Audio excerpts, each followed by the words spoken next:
Baru-baru ini, dunia perfilman Indonesia kembali dikejutkan dengan rilisnya series terbaru dari Joko Anwar yang berjudul Joko Anwar's Nightmare and Daydream. Series ini tidak hanya menyajikan cerita yang menegangkan, tetapi juga menggali tema-tema filosofis dan teologis yang mendalam, memancing penonton untuk merenung dan mempertanyakan konsep-konsep yang telah lama diyakini. Series ini berpusat pada keberadaan makhluk Agartha yang mengintervensi kehidupan manusia. Makhluk ini berasal dari peradaban di dalam perut bumi. Mereka mempunyai kekuatan supranatural dan teknologi canggih yang luar biasa.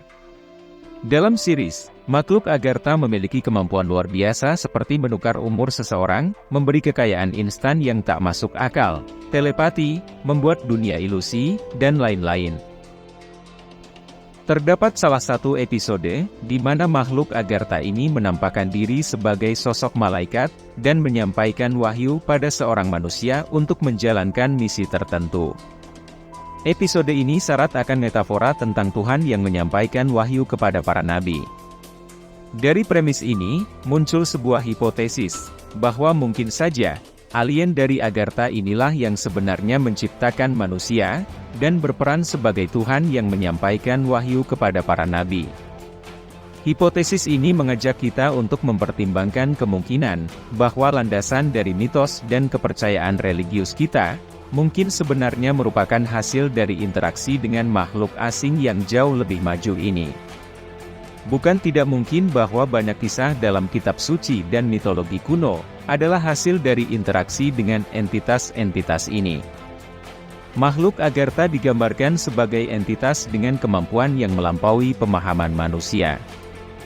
Mereka memiliki kekuatan supranatural bagaikan sihir, dan teknologi yang jauh lebih maju dibandingkan peradaban manusia saat ini. Dari hipotesis ini, manusia mungkin diciptakan melalui berbagai macam cara yang di luar nalar, sesuai dengan banyak narasi dalam berbagai mitologi. Ini mengindikasikan bahwa setiap suku bangsa atau ras, diciptakan dengan metode yang berbeda-beda. Dalam banyak budaya, terdapat kisah-kisah penciptaan yang menggambarkan proses yang ajaib dan di luar nalar. Salah satu cara yang mereka gunakan adalah melalui rekayasa genetika. Dalam skenario ini, alien Agartha menciptakan manusia pertama, Adam, menggunakan DNA dari ras mereka, menggunakan teknologi canggih untuk merekayasa genetikanya. Proses ini melibatkan manipulasi gen untuk menciptakan makhluk dengan karakteristik tertentu yang diinginkan. Selanjutnya, mereka mengkloning Adam dengan menggunakan tulang rusuknya untuk menciptakan Hawa. Menciptakan manusia kedua yang identik, namun dengan beberapa modifikasi genetik untuk menciptakan perbedaan gender. Kisah penciptaan Adam dan Hawa ini mencerminkan narasi dalam kitab suci, yang terdapat dalam tradisi agama Abrahamik, di mana Hawa diciptakan dari tulang rusuk Adam. Namun, dalam hipotesis ini, proses tersebut dilihat dari sudut pandang teknologi canggih yang digunakan oleh alien Agartha. Hipotesis ini dapat menjelaskan banyaknya dewa-dewi yang terlibat dalam penciptaan manusia dari berbagai budaya, karena setiap suku manusia, memang diciptakan oleh banyak individu dari ras Agartha ini, dengan metode yang berbeda-beda, bukannya diciptakan oleh Tuhan yang tunggal. Ini pun juga menjelaskan kata ganti kami yang sering diucapkan oleh Tuhan dalam berbagai kitab suci. Itu karena manusia bisa dikatakan, diciptakan oleh tim ilmuwan dari Agartha. Dalam banyak budaya di seluruh dunia, terdapat narasi tentang penciptaan manusia oleh berbagai dewa dan dewi. Mitologi Yunani, Mesir, Hindu, Nordik, dan banyak lainnya, menggambarkan dewa-dewi yang berperan penting dalam penciptaan manusia. Hipotesis ini dapat menjelaskan fenomena ini, dengan mengusulkan bahwa setiap suku manusia, diciptakan oleh individu-individu berbeda dari ras Agartha, dengan menggunakan metode yang berbeda-beda, bukan hanya rekayasa genetika. Dalam beberapa kitab suci, Tuhan sering merujuk kepada dirinya dengan kata ganti kami. Contoh-contohnya dapat ditemukan dalam Al-Quran dan juga dalam beberapa bagian dari kitab Kejadian di Alkitab. Hipotesis ini memberikan penjelasan, bahwa kata ganti kami sebenarnya merujuk pada tim ilmuwan dari Agartha yang bekerja sama dalam penciptaan manusia. Dalam Kejadian pasal 1 ayat 26.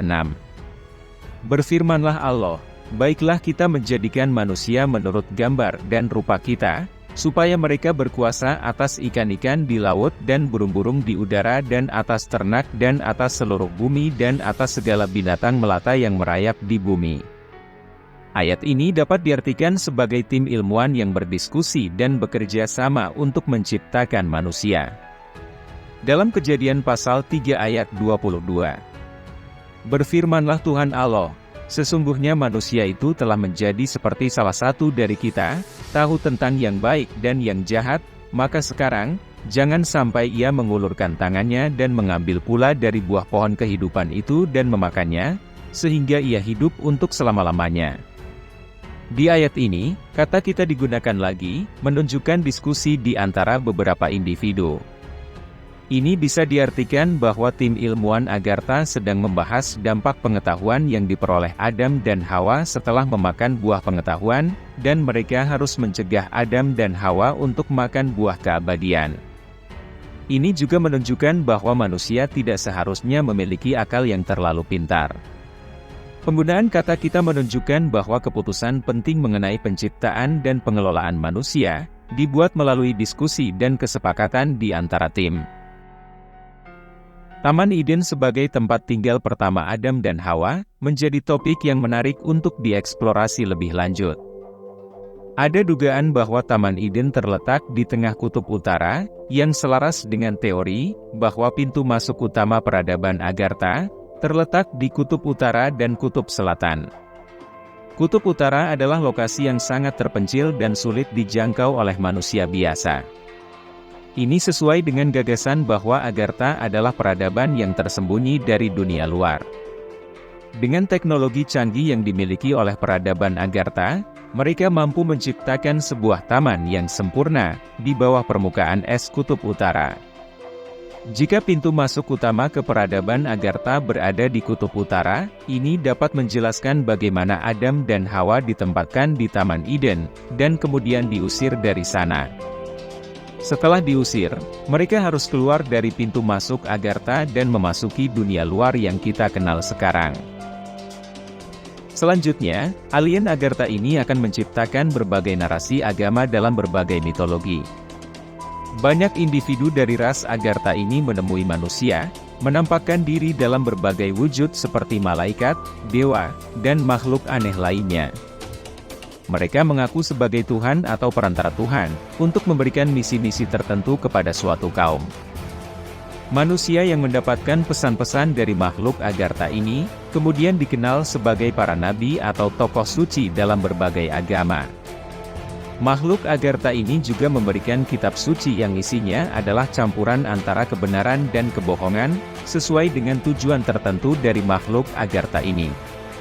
Ini bisa menjelaskan kenapa banyak narasi kitab suci yang banyak kontradiksi, tak sesuai sains, dan terkesan seperti cerita fiksi. Hipotesis ini menawarkan penjelasan baru tentang asal-usul agama dan kontradiksi dalam kitab suci.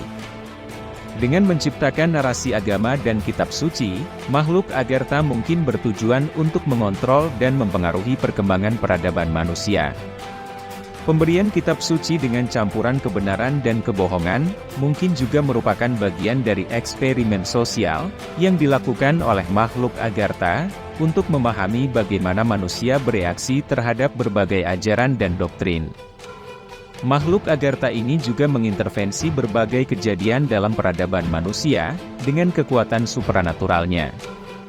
Seperti menenggelamkan bumi saat banjir Nuh, memberikan mukjizat pada para nabi, seperti membelah laut, menghidupkan orang mati, menyembuhkan orang buta, mengubah air jadi anggur, dan hal-hal luar biasa lainnya yang tercatat dalam berbagai agama dan mitologi. Hipotesis bahwa makhluk Agartha memainkan peran penting dalam berbagai kejadian dalam peradaban manusia, dapat menjelaskan banyak fenomena yang dianggap supranatural dalam berbagai agama dan mitologi. Dengan kekuatan supranatural dan teknologi canggih mereka, makhluk Agartha mungkin telah melakukan intervensi dalam peristiwa-peristiwa penting dalam sejarah manusia. Banjir besar yang mencakup seluruh bumi, seperti yang diceritakan dalam kisah Nabi Nuh, mungkin adalah hasil dari intervensi makhluk Agartha. Makhluk Agartha memiliki teknologi yang memungkinkan mereka untuk mengendalikan cuaca dan iklim, menciptakan banjir besar sebagai bentuk hukuman, atau eksperimen terhadap peradaban manusia.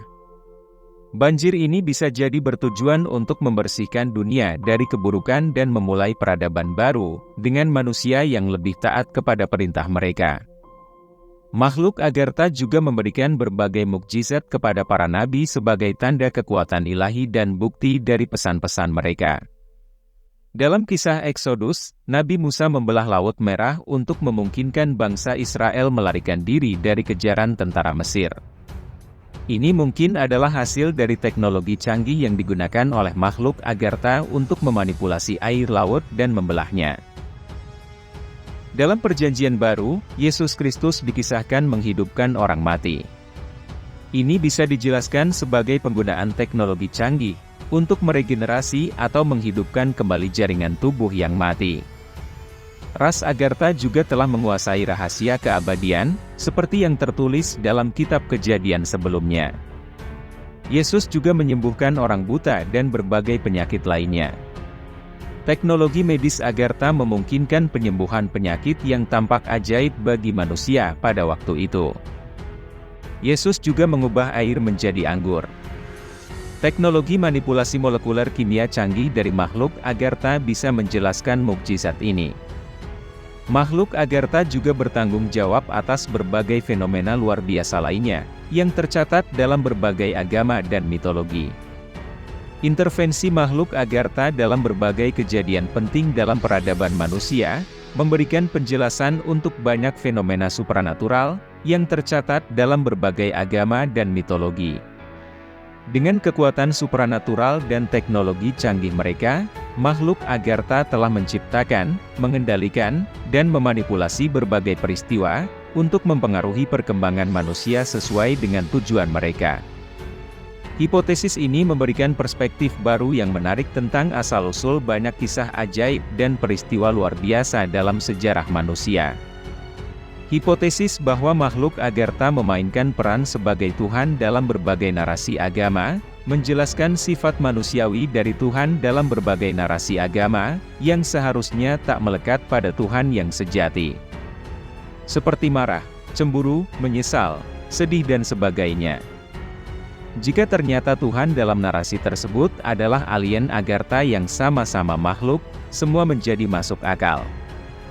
Jika makhluk Agartha bertindak sebagai Tuhan, emosi seperti marah dapat dijelaskan sebagai reaksi terhadap ketidakpatuhan atau kegagalan manusia mengikuti petunjuk mereka.